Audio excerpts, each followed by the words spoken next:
நமஸ்காரம். நான் உமா விஜய் பேசுகிறேன். இந்த தென்னிந்தியாவில் போய் தரிசனம் பார்த்த கோவில்களை பற்றின யூடியூப் சேனலுக்காக வேண்டி 763வது பகுதியாக இன்றைக்கி பார்க்க போகிறதும் ஒரு கிராமத்தில் இருக்கக்கூடிய சிவாலயம்தான். இந்த ஆலயத்தை பற்றி எனக்கு ஒரு 10-12 வருஷம் முன்னாடி தெரியும். எனக்கு தெரிஞ்சவா என்னோடய கிளைண்ட்டு இந்த கோவிலில் வச்சு ஒரு ஹோமம் பண்ணுறதுக்கு இந்தியாவுக்கு போயிருந்தா. நான் நினைக்கிறேன் 2018 அது நடந்திருக்கணும், 17-18 நடந்திருக்கணும். அப்போதுலேருந்து இந்த ஊருக்கு போகணும்னு நினைப்பேன். ஒவ்வொரு தடவை கும்பகோணம் போகும்போது இந்த பகுதிக்கு இந்த கோவிலை பார்க்குற பாக்கியம் இல்லாமல் இருந்தது. சமீபத்து பயணம் போது எனக்கு கிடச்சது. அதுக்கு இந்த கோவிலுக்கு பேர் இந்த ஊர் பேர் கடிச்சம்பாடி. இது பக்கத்துலேயே இருக்கக்கூடிய கோவில்கள். சுவாமிமலையிலேருந்து அந்த பக்கம் போகணுன்னாக்க திருப்புரம்பியம், இன்னம்பூர், எழுத்தறி வித்தநாதர், இன்னம்பூர், அப்புறமா விஜயமங்கை, அந்த ஸ்தலங்கள்லாம் இருக்குது. இப்போ நான் சொன்ன ஸ்தலங்கள் எல்லாமே தேவார பாடல் பெற்ற ஸ்தலங்களாகவே இருக்குது. அதுக்கு பக்கத்தில் தான் இந்த கடிச்சம்பாடி ஒரு கிராமத்துக்குள்ளே இருக்குது. அகரகாலத்தில் வீடுகள்லாம் இருக்குது. சுவாமி கிழக்க பார்த்து 3 நில கோபுரத்தோடு இருக்கார். கோவிலோட வாசலில் பார்த்தேன்னா வெளியில் பிள்ளையாரும் முருகரும் 2 பக்கத்துலேயும் இருக்கா. அவருக்கு பேர் துவார பிள்ளையார், துவார முருகர்னு. ஆனால் என்ன ஒரு சிறப்புன்னாக்க, இந்த ஸ்தலத்தில் துவார பிள்ளையார் நின்றுட்டுருக்கிற கோலத்தில் பார்க்குற பாக்கியம் கிடச்சது எனக்கு. இந்த கடிச்சம்பாடி எங்கே இருக்குன்னா, கும்பகோணத்துலேருந்து சென்னைக்கு போகிற வழி, அந்த ஜெயங்கொண்டாம் போகிற வழி, அதில் போகும்போது ஒரு 7-8 கிலோமீட்டர் தூரத்துலேயே இருக்கக்கூடிய ஸ்தலம். கொடிமரம் கிடையாது. 3 நில கோபுரத்தை தாண்டி உள்ளே போனோன்னா பலிபீடம் இருக்குது. நந்தி பகவான் இருக்கார். இந்த நந்தி பகவானும் வெயிலையும் மழையிலையும் காஞ்சிண்டு தான் இருக்கார். அவருக்கு நேர் எழுத்த மாதிரி ஒரு மகா மண்டபம் இருக்குது. அந்த மண்டபத்தில் ஈசன் மாசிலாமணி ஐயனா நமக்கு கிழக்க பார்த்துண்டு காட்சி அளிக்கிறார். அதே மண்டபத்திலேயே இருந்து நம்ம பார்த்தோன்னா அம்பாள் திரிபுர சுந்தரி நின்ன கோலத்தில் நமக்கு அருள் புரிகிறா.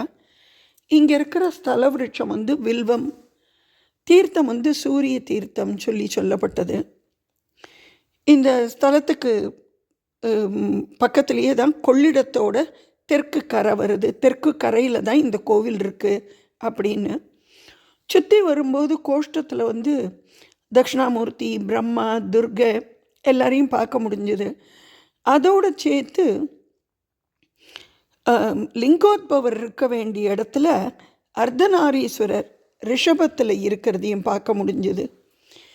இது பிற்கால சோழர்கள் 2ஆம் குலோத்துங்க சோழன் இல்லாட்டி 3ஆம் குலோத்துங்க சோழனால் கட்டப்பட்டிருக்கலாம் அப்படின்னு சொல்லப்பட்டது. இந்த மாசிலாமணி சுவாமியோட கருவறை வாசலில் ஒரு பிள்ளையாரும் இருந்தார். அதை தவிர சுற்றி வரும்போது ஒரே ஒரு சின்ன பிரகாரம்தான். நிறைய பூச்செடிகள் எல்லாம் இருக்குது. சின்ன நந்தவனம்னே சொல்லலாம். இதில் பின்னாடி பார்த்தோன்னா காசி விஸ்வநாதர், விசாலாட்சி அம்பாளோடு சேர்ந்த காசி விஸ்வநாதர். அப்புறம் கோஷ்டத்தில் துர்கைக்கு ஏற்ற மாதிரி சண்டிகேஸ்வரர், ஒரு பிள்ளையாருக்கு தனி சன்னதி, அப்புறம் வள்ளிதேவி யானையோடு சேர்ந்த சுப்பிரமணியர், கஜலக்ஷ்மி. அப்படி சுற்றிண்டு வெளிப்பக்கம் வந்தோன்னாக்க சுவாமிக்கு நேர் எழுத்த மாதிரி, சுவாமியை பார்த்த மாதிரி இடது பக்கத்தில் நவகிரகம் மேடையில் இருக்குது. அந்த நவகிரகத்துக்கு பின்னாடி வரிசையாக ஒரு பிள்ளையார். அந்த பிள்ளையார் ஒரு வேளை ஆதி காலத்தில் இருந்த பிள்ளையாராக இருக்கலான்னு நினைக்கிறேன். பழமையான பிள்ளையாராக இருந்தார். சூரியன், சனீஸ்வர பகவான், ஆஞ்சநேயர் எல்லாரும் வரிசையாக இருக்கா. அதோடு சேர்த்து ஒருத்தர் ஒரு முனிவர் மாதிரி ஒருத்தரோட சிலை இருந்தது.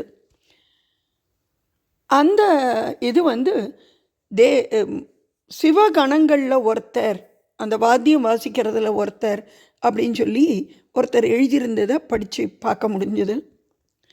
ஆதி காலத்தில் இந்த இடத்துக்கு கிருச்சம்பாடி அப்படிங்கிற பேரில் இருந்திருக்கலாம். ஏன்னா கிருச்சம்ங்கிறது ஒரு விதமான பறவை.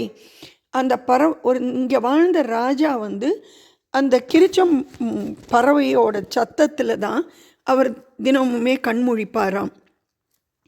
அந்த கிருச்சம்பாடி, அந்த பறவை கிருச்சம்ங்கிற பறவை பாடின ஸ்தலம் கிருச்சம்பாடியாக இருக்கலாம் அப்படின்னும், இன்னொரு விஷயத்தில் பாடி அப்படிங்கிறது வந்து அந்த வார்த்தை வந்து இராணுவ முகாம் இருந்த இடம் அப்படின்னு சொல்லி, இது ஒரு வேளை கச்சிப்பாடி அப்படின்னு இருந்திருக்கலாம். அதாவது காஞ்சி மாதிரி காஞ்சி சுருங்கி கச்சிப்பாடி அப்படின்னு இருந்திருக்கலாம் அப்படின்னு சொல்லப்படுறது. இந்த